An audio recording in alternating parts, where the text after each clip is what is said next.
मैं हूं डॉक्टर सुरेंद्र सिंह। दोस्तों, आज की चर्चा का विषय है आत्महत्या क्यों। मेरे एक परिचित के दोस्त ने हाल ही में आत्महत्या कर ली। बड़ा दुख हुआ। क्या कमी थी? बंगला था, लंबी गाड़ी थी, थोड़ा कर्ज था,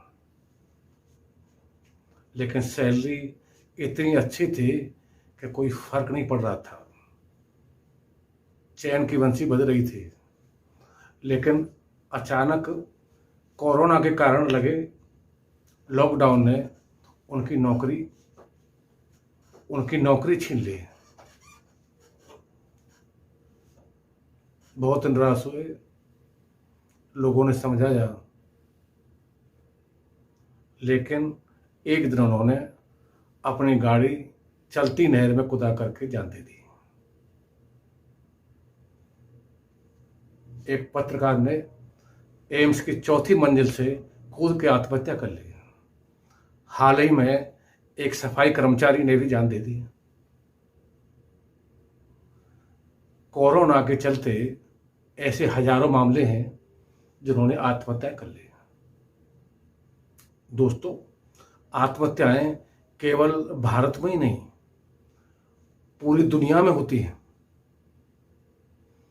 विश्व स्वास्थ्य संगठन के अनुसार हर साल 8 लाख से ज़्यादा आत्महत्या होती है। एक चिंता की बात यह है कि इनमें से 21% अकेले भारत में होती हैं, अपने देश में होती हैं। हर 44 सेकंड में अपने यहाँ एक आत्महत्या होती है।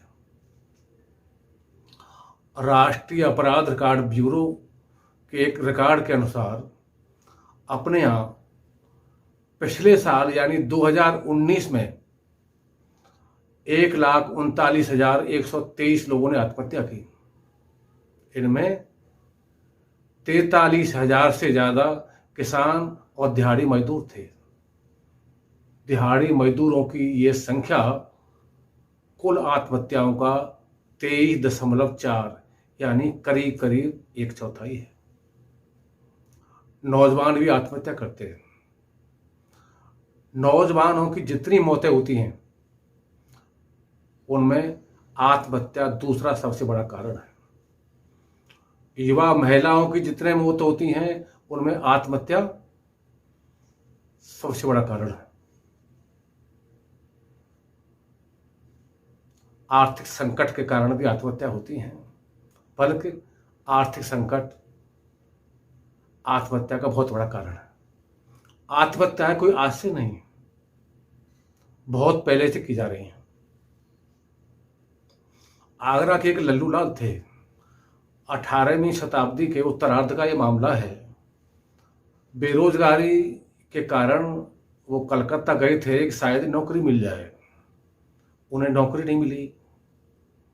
जो जमा पूंजी थी वो खर्च हो गई।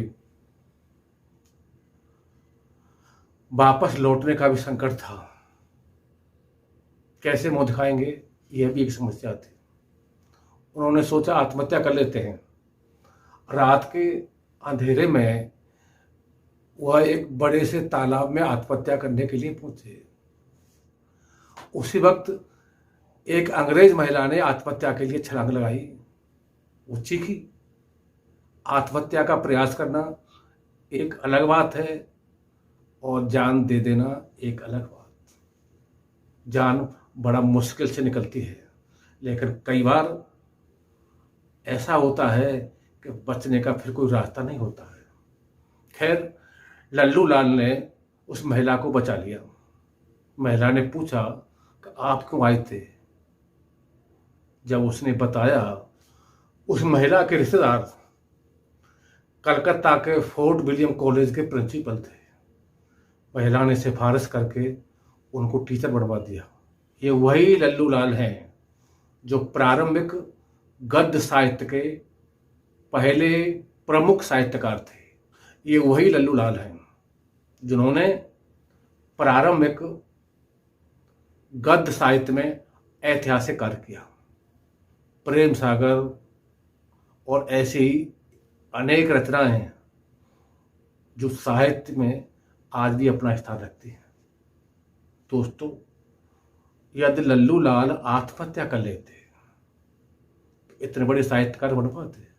यहां ये याद रखें कि कोई आत्महत्या का प्रयास करता है तो उसके लिए कोई अंग्रेज महिला इंतजार कर रही होगी, ऐसा नहीं है। एक रास्ता बंद होता है, दूसरा रास्ता मिल जाता है। आत्महत्या के बारे में नहीं सोचे। मेरे परिचित के दोस्त बच सकते थे, क्या फर्क पड़ता था, कार बेच देते, बंगले को बचाया जा सकता था। यदि नहीं बचता तो भी क्या फर्क पड़ता। यदि जिंदा रहते तो कई मकान और कई कारें आ सकती थी। जिंदगी बहुत महत्वपूर्ण है, एक बार मिलती है। कोई पुनर्जन्म, वैकुंठ, स्वर्ग जैसी कोई व्यवस्था नहीं है, ये कल्पना की बात है। कुछ लोग इसलिए आत्महत्या कर लेते हैं, सोचते हैं बदनामी होगी, सोचते हैं लोग क्या कहेंगे उनके बारे में, कि पहले आलीशान रहता था और फटीचर हो गया है। मत सोचिए, कोई फर्क नहीं पड़ता। दुनिया इतनी व्यस्त है कि लोगों को किसी के बारे में सोचने की फुर्सत नहीं है। यदि कुछ सोचना ही है तो बाद में भी सोच सकते हैं। वो कह सकते हैं कि कितना निराशावाद आदमी था, बेवकूफ़ी कहेंगे। इसलिए कौन क्या कह रहा है इस पर मत सोचिए। जिंदगी में उतार चढ़ाव आते रहते हैं, नौकरियां आती जाती रहती हैं। फिलहाल कोरोना के कारण खराब स्थिति है, लेकिन इससे अच्छी स्थिति आ सकती है। अपने देश में कोई कमी नहीं है। जरूरत का 2.5 गुना से ज़्यादा खाद्यान्न पैदा होता है। सबसे पहली और प्रमुख जरूरत तो यही है। हाँ, एक बात याद रखें, नौकरी घर बैठे नहीं मिल सकती, कोशिश करनी पड़ती है। अपना काम भी कर सकते हैं और कई बार अपने काम में इतनी सफलता मिल जाती है कि उसका कोई मुकाबला नहीं होता है। इसलिए आत्महत्या नहीं। जय हिंद, जय भारत।